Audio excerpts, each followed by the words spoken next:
தெரியல இல்லையா? இந்த வசனம் தெரியும்.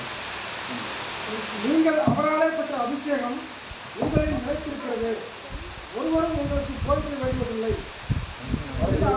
ஜபம் பண்ணுறது கிடையாது, பைபிள் படிக்கிறது கிடையாது. அப்போ வாய் சீக்கிரம் வாய் போடுற மாதிரி ஆகும். ஆண்டவருக்காக வாயை திறக்கணும், பைபிள் படிக்கணும். மனுஷனுக்கு பார்ப்போம், ஆண்டவர் நேரம் படிங்க.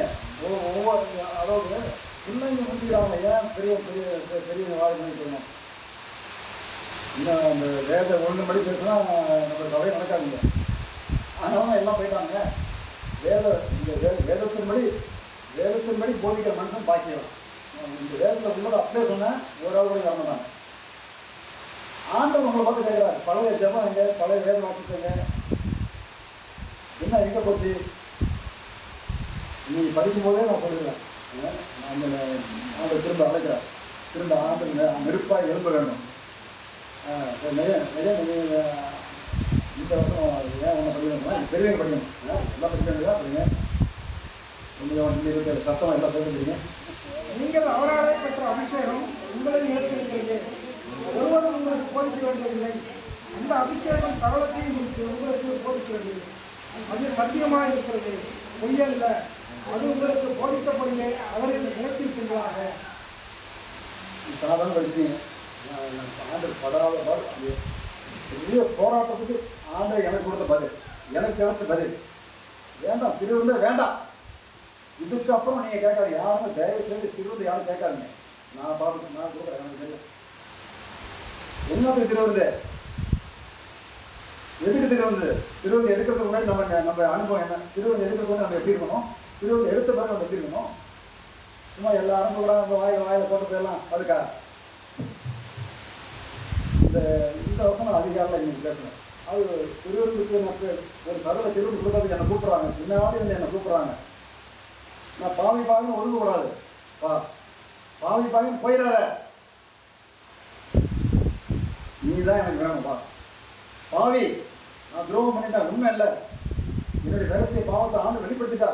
ஐயோ, இது வந்து எடுக்கிறது கைக்கு வாங்க விருப்பம் இல்லை, அதனால சபைக்கு வரல, அப்படிலாம் வராமல் இருந்துடாத, பாவி பாவின்னு ஒதுக்கிறாத, நீ தான் எனக்கு வேணும். நான் உன்னை விட்டு விலகுவதில்லை. பாருங்க, உன்னை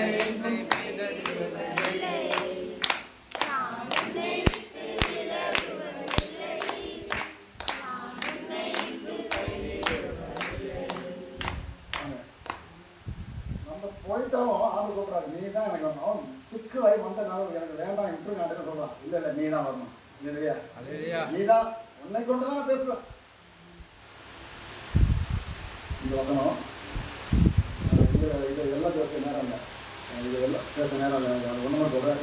இந்த காட்சி எனக்கு அவ்வளோ சந்தோஷம். காலையில் எத்தனை பேர் உட்காந்துருக்காங்க. பாஸ்டர் டேவிட் வந்து இப்போ திருவள்ளுவர் கொடுப்பா, அப்படி சத்தம் வருது. எனக்கு ஆச்சரியம். அது வந்து அந்த ஜனங்கள் மத்தியில் வந்து நான் வந்து இந்த வசனத்தை படிச்சுட்டு திருவள்ளுவர் கொடுக்க முடியும், இந்த வசனத்தை படிச்சுட்டு திருவள்ளுவர் கொடுக்குறேன். என்ன திருவள்ளுவர் வசனம்? அது இது என்ன வசனம்?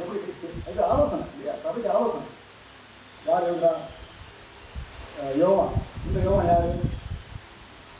இயேசு பக்கத்தில் உட்காந்தாங்க. இந்த யோவான் திரும்ப படிங்க, ஒருத்தம் படிங்க. நீங்கள் அவராலே பெற்ற அபிஷேகம், நீங்கள் இயேசுவாலே பெற்ற அபிஷேகம் உங்களில் நிலைத்திருக்கிறது, உங்களில் என்னில் நிலைத்திருக்கிறது, ஒருவரும் உங்களுக்கு போதிக்க வேண்டியது. யாரும் நமக்கு அறிவுரை சொல்ல வேண்டாம். அந்த அபிஷேகம் சகலத்தையும் குறித்து உங்களுக்கு போதிக்கிறது. எனக்கு என்னோட பேசும். ஆண்டுடைய அபிஷேகம் என்னோட பேசும்.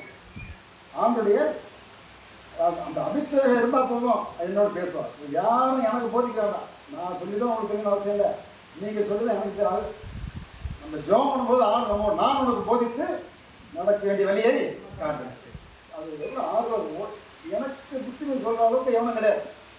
அப்படி நம்மளை கெத்தா மேம்படுத்துறாங்க. ஒருவரும் என்ன இருப்பாங்க, ஆவியான சொல்ல பாருங்க, யாரும் உனக்கு புத்தி சொல்ல வேண்டாம், நான் உனக்கு போதிப்பேன், நான் உன்னை வழிநடத்துவேன். இதை பற்றி பேச நேரம் இல்லை. இந்த வசனத்தை அவ்வளோ பெரிய கூட்டத்தில் இன்னைக்கு காலையில் கண்ட தரிசனம். இன்னைக்கு இந்த வசனத்தை படிச்சுட்டு திருவள்ளுவர் கொடுக்க போகிறேன் முடிச்சுக்கிட்டேன். அப்போ எனக்கு வேண்டாம், இன்னும் எங்கள் ஜனங்க தகுதி அடையிட்டோம், இன்னும் நாங்கள் தகுதி அடைவோம் அப்படின்னு என்ன நான் தாழ்த்தும் போது, இல்லை விலகி மகளே விலகி போகாத, நீ எவ்வளோ பாவம் செஞ்சாலும், நீ என்னதான் நீ உண்மை இல்லாமல் இருந்துட்டாலும் உனக்காக தான் இந்த பூமிக்கு இறங்கி வந்தேன். இப்படி பாவனை மன்னிக்கதான் உனக்காக தான் வந்தேன். அது ஏன் நீ என்ன வேணாம்னு சொல்லிட்டு போற? பேசிட்டு போது பாட்டு டக்குன்னு வாயில் வருதுன்னா என்ன அர்த்தம்?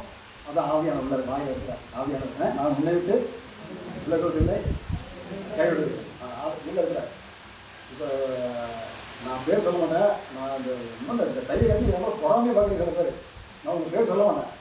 இவ்வளோ நீங்களா கொடுத்தீங்க 500 ரூபா யாரும் சார் ஒரு 3 முகம் தெரியும் எனக்கு. நான் தனியாக வச்சுக்கிறேன். என்ன உறப்பு இருக்கீங்களா? ஏன்னா அலெக்ஸ் இருந்தாரு. இது வந்து இந்த கட்ட பண்ணி வந்து அலெக்ஸ் இருந்தா. ஏன்னா தேனாத்து நான் செல்லில் அடிக்க சொல்லுங்க. எங்கள் பாட்டி சொல்லுவாங்க, அறுக்க தெரியாததுக்கு 52,000 ரூபாலாம். இந்த பாட்டி ஏன் இது சொன்னேன் அப்படியே மாற்றம். அப்புறம் அதனால கெட்ட காரியம் பேசும்போது நம்ம பிள்ளைங்க இல்லாமல் தனியாக பேசணும். உங்களுக்கு சண்டை வச்சுங்களா, தனியாக தான் பேசணும். நம்ம சமாதானம் ஆயிடுவோம். நம்ம பேசணும் சில கசப்பான வார்த்தை பிள்ளைங்க நமக்கு பயந்துடும். அந்த நாட்டில் அப்படி தான் தூங்கிட்டு இருப்போம். இந்த கிழமை கட்டெல்லாம் காலையில் தூக்கம் வராது. கிழமை கட்ட உட்காந்துட்டு அது எப்படியோ நடந்து பேசிட்டு இருக்கோம். அது வந்து அது இப்படி போச்சு அப்படி போச்சு. இது பிஞ்சு மனசில் என்ன சொல்லுங்க நினச்சேன் கிழமை கட்ட அது போய் சேர்ந்துருச்சு. நல்ல வேலை இருக்கும். அடுத்த தெரியாது 52,000 ஏன் எனக்கு பாடி பண்ணிச்சு, அது எவ்வளோக்கோ சொன்னிச்சு. அதை நான் எடுத்துக்கிட்டேன். எனக்கு தேவை எடுத்து நல்லா வராது. இப்போ கொஞ்சம் வருது அழகாக. அப்போ நான் எனக்கு ஏன் பாட்டி சொல்லிட்டேன், பாட்டி அப்போ எனக்கு பேனா விதவிதமாக நான் வாங்கி வச்சுட்டேன். வீட்டில் விதவிதமாக வாங்கி வச்சுட்டேன். அது வெளியே பாட்டி இப்போ 60 திட்டம். அதை நான் ஒரு நாள் தான் சொன்னேன். ஏன்னா எத்தனை திருப்பி சொல்லிவிட்டேன். சரி